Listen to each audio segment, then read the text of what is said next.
श्री राधे राधे। भक्तों, कोई क्या ऐसा जीव हो सकता है जो भगवान का अंश न हो? भगवान के अंश तो सभी हैं। ममैवांशो जीवलोके जीवभूत सनातन। स्वयं प्रभु ने 15वें अध्याय में गीता जी में कहा कि जीव तो मेरा ही अंश है। ईश्वर अंश जीव अविनाशी, चेतन अमल सहज सुख राशि। इसलिए भगवान तो सभी के हैं भक्तों, मनुष्य ही नहीं, मनुष्येतर प्राणियों के भी हैं। किसी एक देश काल की सीमा में प्रभु नहीं रहते हैं, सर्वत्र हैं, सबके हैं। जो उनको अपना मान के प्रेम करता है, वो चाहे किसी पंथ का हो, क्योंकि प्रेम सर्वोपरि है भक्तों। प्रेम से ऊंचा कोई धर्म नहीं है। और जिसने भी प्रभु से प्रेम किया है, उसने प्रभु की कृपा का, उनके स्वरूप का अनुभव प्राप्त किया है। वो चाहे किसी भी पंथ का, मजहब का, किसी भी संप्रदाय का, किसी भी देश का, किसी भी काल का जीव हो। आप लोगों ने महाराज श्री राम मंगलदास जी का नाम तो सुना ही है। उनका चरित्र मैं आपको सुना चुका हूँ विस्तार से। सीतापुर जिले के ईश्वरवाड़ा गांव में जन्म हुआ था। श्री अयोध्या जी में रहे महान सिद्ध पुरुष थे। उनके गुरुदेव बेनी माधवदास जी भी महान सिद्ध पुरुष थे। गोकुल भवन में अयोध्या जी में रहते थे। वो जिन किसी संत को बुलाते थे, देवी देवता तक को, वो उनको दर्शन दे जाते थे। और कभी कभी तो भक्तों ऐसा होता था कि बिन बुलाए ही पता नहीं किस किस देश के, कौन कौन से मजहब, कौन कौन से पंथ के सिद्ध पुरुष उनको दर्शन देने आते थे। यहाँ तक कि महाराज जी उनको पहचान नहीं पाते थे तो वो बताते थे कि हम उस देश के हैं और इस नाम से हम योगी हैं, और अपना अनुभव सुनाते थे। मेरे कहने का तात्पर्य ये है भक्तों कि जो भगवान का विशेष प्रिय संत या भक्त होता है, उसके पास बिन बुलाए ही ये महापुरुष अपने आप आते हैं। और बिल्कुल यही घटना हुई थी गौरांग दास बाबा के साथ। गौरांग दास बाबा कृष्ण भक्त थे। उन्होंने कभी गुरु नानक जी, ईसा मसीह जी, इन लोगों का स्मरण भी नहीं किया था। मैं नहीं कह रहा हूं कि ये लोग कोई महापुरुष नहीं थे, बड़े ऊंचे महापुरुष थे ये लोग। और बिन बुलाए, बिना स्मरण किए ये लोग आकर दर्शन दिए। और गौरांग दास जी तो शैया पर लेटे हुए थे, स्वास्थ्य सही नहीं था। और गुरु नानक जी भी आशीर्वाद दे गए, सुखमनी साहब का पाठ भी सुना गए, ईसा मसीह जी भी दर्शन दिए, आशीर्वाद दिए। आप ये चिढ़ना मत कि ये मजहब दूसरे मजहब की बात कर रहे हैं। मैं किसी मजहब की बात नहीं कर रहा हूँ, मैं संत की बात कर रहा हूँ कि संत सभी देश काल, सभी पंथ संप्रदाय, सभी मजहब में होते हैं। और वो आकर के शुद्ध जीवात्मा का दर्शन करते हैं और दर्शन देते हैं। गौरांग दास बाबा के साथ यही हो रहा था। सब लोग हाथ जोड़ते थे, प्रणाम करते थे और फिर आशीर्वाद भी देते थे, अपने अनुभव की बात भी सुनाते थे। भक्तों, शरीर तो थोड़े दिन के लिए ही मिलता है ना। अब उस शरीर का हम उपयोग करें, सदुपयोग करें, दुरुपयोग करें, हमारी इच्छा पर है। इतना स्वतंत्रता हमको प्राप्त है। जिसने सदुपयोग कर लिया वो महान पुरुष हो गया, दुरुपयोग कर लिया तो नारकीय जीव भी हो गया। इसलिए नरक स्वर्ग अपवर्ग निशेनी, ज्ञान विराग सकल सुख देनी। ये मनुष्य का शरीर सब कुछ देने वाला है, नरक भी, स्वर्ग भी, ज्ञान वैराग्य भगवत धाम सब मिलता है इससे। ऐसे महापुरुष जो होते हैं भक्तों, वो अपने शारीरिक सुख दुख का ज्यादा ध्यान नहीं देते। दूसरों के तो सुख दुख का ध्यान देते हैं, अपने का नहीं देते। दूसरों के लिए तो न जाने कितनी कृपा करते रहते हैं, और खुद अपने सम्मुख समस्या आती है तो उसकी उपेक्षा कर देते हैं। और गौरांग दास बाबा जी का स्वास्थ्य दिनों दिन गिरता गया। अब वो न तो भगवान से कहते थे कि ठीक कर दो, न गुरु जी से कहते थे, न किसी देवी देवता से कहते थे। शिष्यों ने विशेष आग्रह किया कि गुरुदेव, आप दिव्य शक्ति का प्रयोग तो करते नहीं अपने लिए, तो कम से कम औषधियों का तो सेवन कर लिया करिए। तो शिष्यों का मन रखने के लिए औषधि का सेवन कर लिया करते थे। और श्री गौरांग दास जी महाराज जी के एक बहुत प्रिय शिष्य थे डॉक्टर गोकुल नारायण व्यास। उन्हीं की देख रेख में नित्य दोनों समय भक्तों की बात मान करके इंसुलिन के इंजेक्शन लगवा लेते थे। मूत्र परीक्षा भी होती थी, क्योंकि बीमारी शुगर की बहुत ज़्यादा थी भक्तों, इसलिए दोनों समय इंसुलिन लगता था। तो बाबा गौरांग दास की स्थिति देख करके उन्हीं की कृपा पात्री थी चंदा देवी, उनसे रहा नहीं गया। उन्होंने आवेश में आकर के कहा, आप में अमोघ शक्ति है, जिससे आपने न जाने कितने लोगों को रोग मुक्त करके जीवन दान दिया है, परंतु अब अपने श्री अंग में ही नित्य सुइयां चुभवाते हैं आप निश्चय ही अपने लिए उस शक्ति का प्रयोग कर सकते हैं, फिर आप ऐसी लीला क्यों दिखा रहे हैं। वे बोले, जो वस्तु दूसरे के लिए ली गई है उसका अपने लिए कैसे प्रयोग किया जा सकता है। अर्थात गुरुदेव ने कहा श्री गौरांग दास जी महाराज ने कि बेटा, ये शरीर दूसरों की सेवा के लिए है, इस बात का ध्यान दो। दूसरों की सेवा के लिए शरीर मिला है, अपने स्वार्थ के लिए नहीं। इसी प्रकार एक और वैष्णव ने एक दिन कहा, महाराज, आप तो इच्छा करें तो तुरंत रोग मुक्त हो सकते हैं, औषधियों के व्यवहार करने की आपको क्या आवश्यकता है। बाबा ने उत्तर दिया, गौरांग दास जी महाराज ने, हमारा रागानुगा भजन तत्सुखी भजन है। कृष्ण सुख ही हमारा भजन का उद्देश्य है। हमारे भजन का एकमात्र उद्देश्य है हमारे प्रिय कृष्ण को सुख मिले। अपने सुख के हेतु तो अपने शरीर के रोग का भार हम उनके ऊपर कैसे डाल सकते हैं। अब आप सोचिए कितना ऊंचा सिद्धांत था बाबा का। सामान्यतया व्यक्ति भगवान से अपने स्वास्थ्य की कामना करता है, रोग मुक्त कर दो तो आराम से जी सकें, ऐसी बातें बोलता रहता है।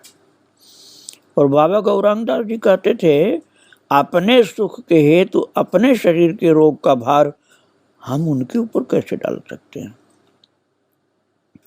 इसलिए रोग से मुक्ति पाने के लिए उनसे प्रार्थना हम क्यों करें। औषधि प्रयोग करना भी तो उन्हीं का विधान है। भगवान ने औषधियाँ बनाई हैं, भगवान ने आयुर्वेद बनाया है, अर्थात रोग मुक्ति की विद्या बनाई है, तो ये भगवान का बनाया हुआ है।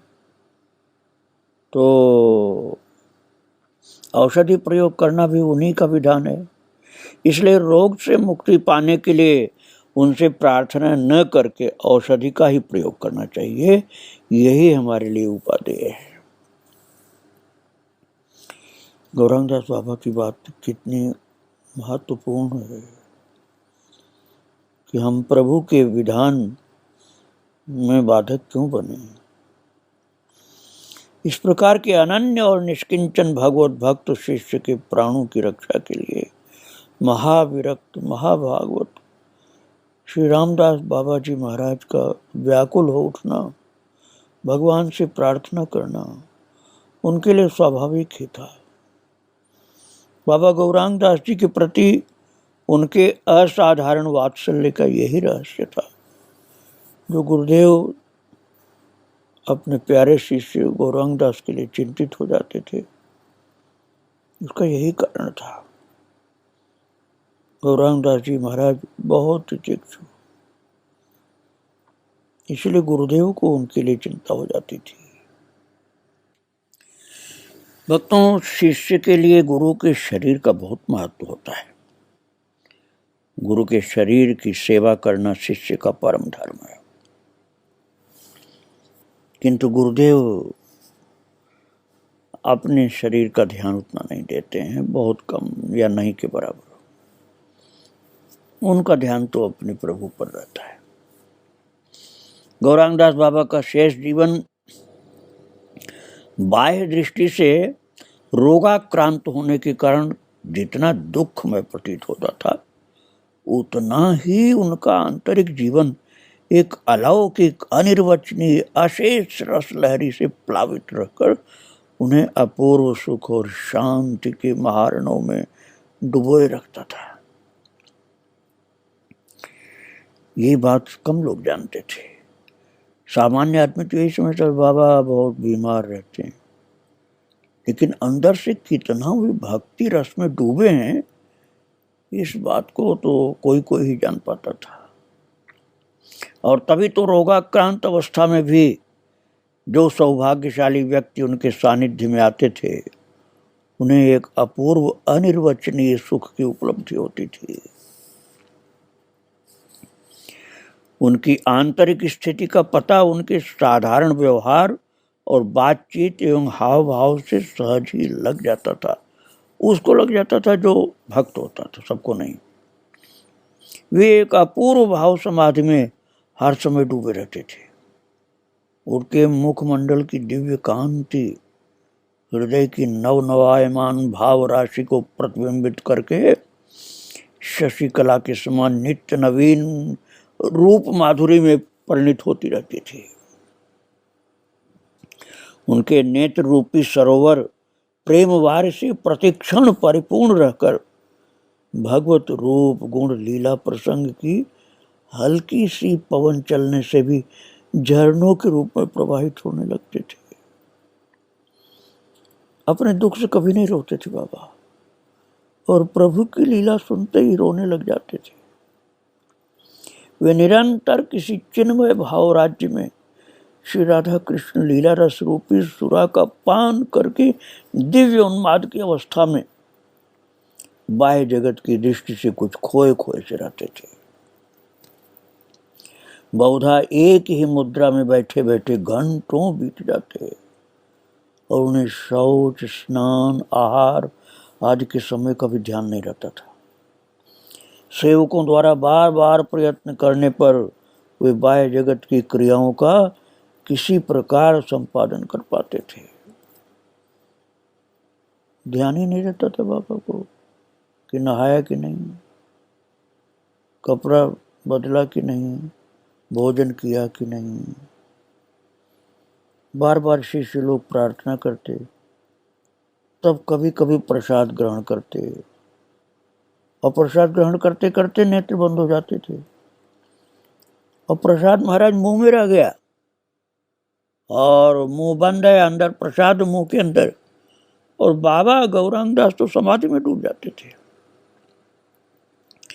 प्रसाद की थाली सामने ज्यों की त्यों रखी रह जाती थी। लोगों के आग्रह करने पर 1 ग्रास 2 ग्रास खा लिया, थाली ज्यों की त्यों सामने रखी और बाबा के नेत्र बंद हैं और समाधि में डूबे हुए कभी हंस रहे हैं, कभी रो रहे हैं, मुस्कुरा रहे हैं। एक दिव्य प्रभु की छटा का दर्शन करते हुए आनंद मग्न रहते थे। मुंह का भोजन मुंह में रह गया, थाली का भोजन थाली में रह गया। ऐसी अंतर की स्थिति बाबा की। भक्तों, एक बार उनके एक प्रिय शिष्य उनकी कुटिया में उन्हें अस्वस्थ देखकर चिंतित बैठे थे। मन में बाबा को दुख देख करके वो समझते थे बाबा को बहुत दुख है। शरीर की दृष्टि से तो बाबा को दुख था ही, तो देखने वाला तो शरीर ही देखेगा ना, मन कहाँ से देख लेगा। तो मन में बार बार शंका होती थी उन भक्त के कि बाबा जैसे निष्किंचन भगवत भक्त को साधारण सांसारिक जीवों की भांति शारीरिक रोग अर्थात रोग का दुख क्यों भोगना पड़ता है। भक्त तो सामान्य व्यक्ति यही सोचता है कि इतना भजन किया तब भी बीमारी है। तो कई लोग तो भगवान को ही उल्टा सीधा बोलने लग जाते हैं। तो वो भक्त भी यही सोच रहे थे इतने ऊंचे संत हैं तब भी इतनी बीमारी है, परंतु उनका साहस नहीं होता था कि बाबा से कुछ अपनी शंका व्यक्त करें। भावग्राही बाबा जो बड़ी देर से मौन थे, अपने आप बोले, देखा रवि ठाकुर का एक गान है, कवि कहते हैं कि पथिक निर्जन मरुभूमि में अकेला चला जा रहा है। एक तूफान आता है, आकाश में काले बादल मंडराने लगते हैं, बिजली की तड़प और बादलों की गड़गड़ाहट से पथिक भयभीत हो उठता है। सुरक्षा के लिए किसी स्थान की तलाश में आंखें फैलाकर चारों ओर देखने लगता है। कहीं कुछ न देख पाने पर उसका हृदय और भी धड़कने लगता है। काश वो जानता कि काले बादलों के पीछे सुंदर रास नृत्य हो रहा है और कोई बीच में खड़ा खड़ा मंद मंद मुस्कुराता हुआ मुरली के मधुर स्वरों से आनंद बिखेर रहा है। लेकिन ये तो उसको पता ही नहीं, वो तो वही बिजली की तड़प और बादलों की गड़गड़ाहट से डर करके वो भयभीत हो रहा है। भक्तों, वो व्यक्ति चकित होकर देखता बाबा को। गौरांगदास बाबा की ठीक यही स्थिति। भक्तों, बाहर से रोग और उनके उपचारों का कठिन जीवन और भीतर राधा कृष्ण की दिव्य माधुरी और उनके दिव्य लीला रस का मधुर उपभोग, ये बात एक घटना से विशेष रूप से स्पष्ट हो जाती है। भक्तों, संभवतः उन्हीं दिनों या कुछ वर्ष पहले एक बार उन्हें पीठ के एक विषैले फोड़े के ऑपरेशन के लिए मथुरा के अस्पताल में भर्ती किया गया था। ऑपरेशन के लिए डॉक्टर ने क्लोरोफार्म देना चाहा। बाबा ने बिना क्लोरोफार्म के ऑपरेशन करने को कहा।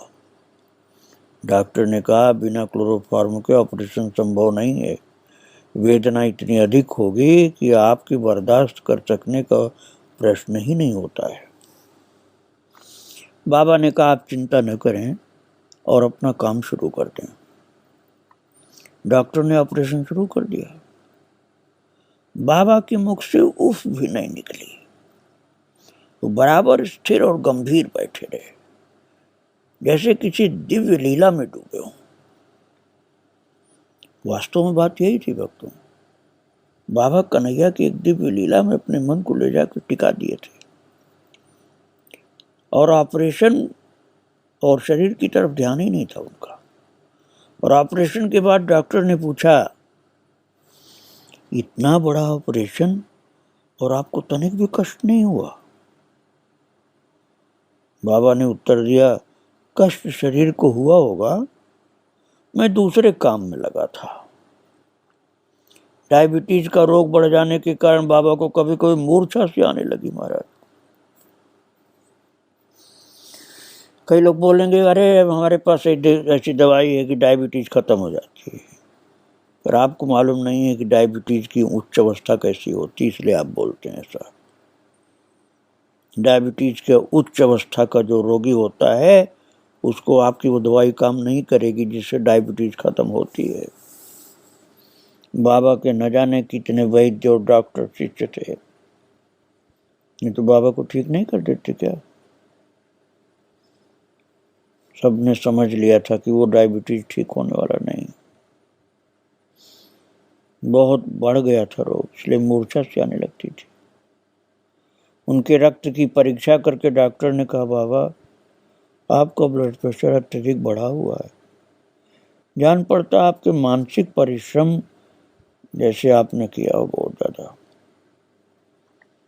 आपके शरीर की स्थिति को देख करके मेरा अनुरोध है कि आप जब ध्यान आज बंद कर दें। अब देखिए, डॉक्टर तो बाबा की जैसी भक्ति वाला नहीं था ना, इसलिए अपने डॉक्टरी विद्या के अनुसार बोल रहा है कि आपके शरीर की स्थिति को देखते हुए मेरा अनुरोध है कि आप जब ध्यान बंद कर दें, क्योंकि इससे मानसिक परिश्रम होता है और मानसिक परिश्रम होने से आपका ब्लड प्रेशर बढ़ जाता है। तो बाबा हंसने लगे। बाबा बोले, भैया जब ध्यान आज बंद करना क्या मेरे बस की बात है? अरे मैं न अपनी इच्छा से जप करता हूँ न बंद ही कर सकता हूँ। जप तो स्वयं ही होता रहता है और भजन करने की वस्तु नहीं लगने की वस्तु है। अब बताओ, आप ये कह रहे हो कि भजन में नहीं लगे। अरे जिसे भजन एक बार लग जाता है वो फिर वो छोड़ता नहीं है, वो भजन अपने आप ही होता रहता है। तो तुम बिल्कुल प्रारंभ में तो भजन व्यक्ति छोड़ सकता है, लेकिन जिसका भजन बहुत अच्छा होने लगा वो छोड़ नहीं सकता है। वो तो कन्हैया अपने धाम में पहुंचाए बिना कहाँ उसका भजन छोड़ने देगा। और भक्तों, उन्हीं दिनों एक बार मथुरा के किशोरी रमन कॉलेज के प्राध्यापक तथा अन्य शिक्षित सज्जन उनसे मथुरा जाकर ब्रज साहित्य संबंधी किसी सभा का सभापतित्व करने के लिए प्रार्थना करने आए। बाबा से कहने लगे, बाबा हम लोग ब्रज साहित्य संबंधी एक सभा कर रहे हैं, उसमें सभापति आपको हम बनाना चाहते हैं, क्योंकि आपके जैसा ज्ञान यहाँ किसी को नहीं है। तो उन्होंने जब अपने स्वास्थ्य के कारण इस संबंध में अपनी असमर्थता प्रकट की, तब उनके संबंध में कुछ चिंता और कौतूहल की भावना से पूछताछ करने लगे। उन्होंने पूछा, बाबा जिस समय आपको मूर्छा होती है क्या आपकी स्मरण शक्ति बिल्कुल ही लुप्त हो जाती है? बाबा ने उत्तर दिया, हाँ,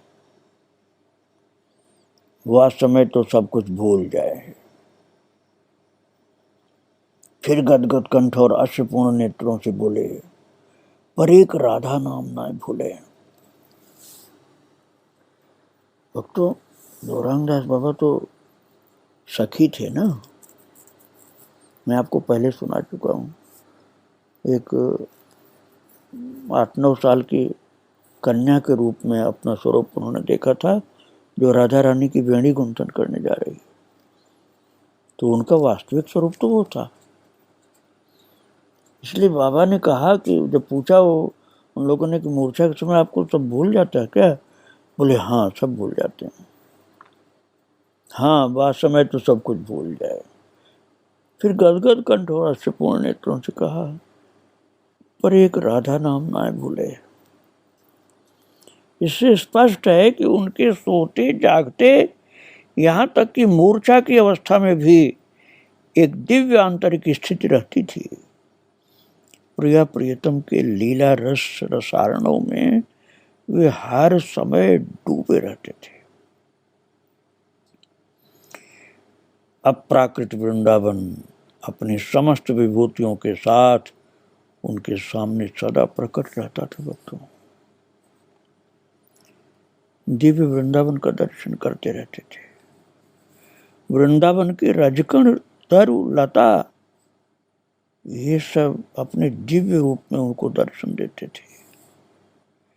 यदा कदा उनकी दिव्य अंतरानुभूति की झलक उनके बाह्य आचरण से उनके समीप रहने वाले शिष्य सेवकों को मिल जाती थी। कभी कभी प्रकट हो जाता था उनका अंदर का स्वरूप। कुछ दिनों से बाबा नित्य प्रातः अपने शिष्य मनोहर दास बाबा के साथ आश्रम में थोड़ा टहल लिया करते थे। आश्रम में एक नीम के वृक्ष की शाखा इस प्रकार झुकी हुई थी कि मनोहर बाबा को हर समय उसके नीचे से आते जाते हाथ से उठा करके ऊपर करना होता था, क्योंकि भक्तों वृंदावन के वृक्ष जो हैं उनकी शाखाएं जमीन के रजकण को स्पर्श करना चाहती हैं। आप नीम के वृक्ष को दूसरी जगह कहीं झुकता हुआ नहीं देखेंगे, लेकिन वृंदावन में नीम के वृक्ष भी नीचे झुक झुक करके वृंदावन के रज को स्पर्श करते हैं। इसलिए डालें एकदम नीचे झुकी जा रही थी। एक दिन बाबा ने टहलना शेष करते समय मनोहर बाबा से उसे ऊपर की डाल से बांध देने को कहा। मनोहर बाबा ने बाबा को ले जा करके उनकी कुटी में तखत पर बिछा देने के बाद बाहर आकर उस डाल को बांध दिया। इतने में बाबा की छाती में असह्य वेदना होने लगी।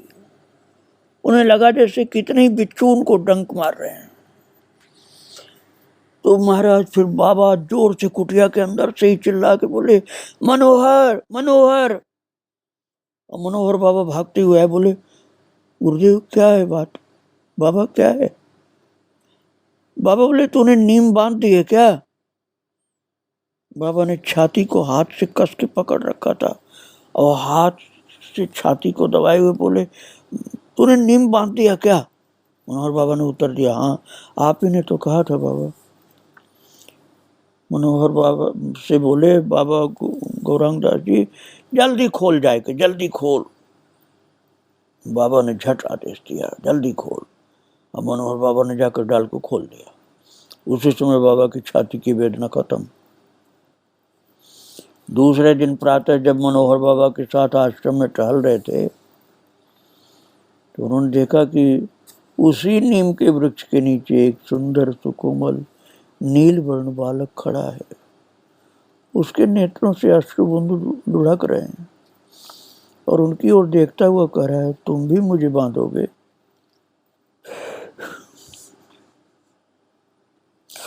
और वो भक्तों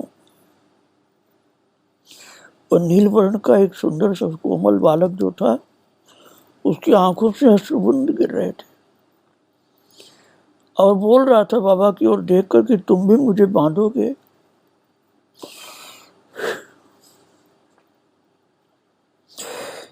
भक्तों एक दिन संध्या समय उनके प्रिय शिष्य उन्हें कुटी के बाहर चबूतरे पर लाए। बाबा उनके बाएं हाथ की कलाई पकड़े हुए थे। वे चबूतरे पर कुर्सी बैठ करके थोड़ी देर मौन रह करके बोले, मुझे कौन लाया? शिष्य बोला, मैं लाया। बाबा बोले, नहीं, मैंने देखा एक सहचरी लाई है मुझको।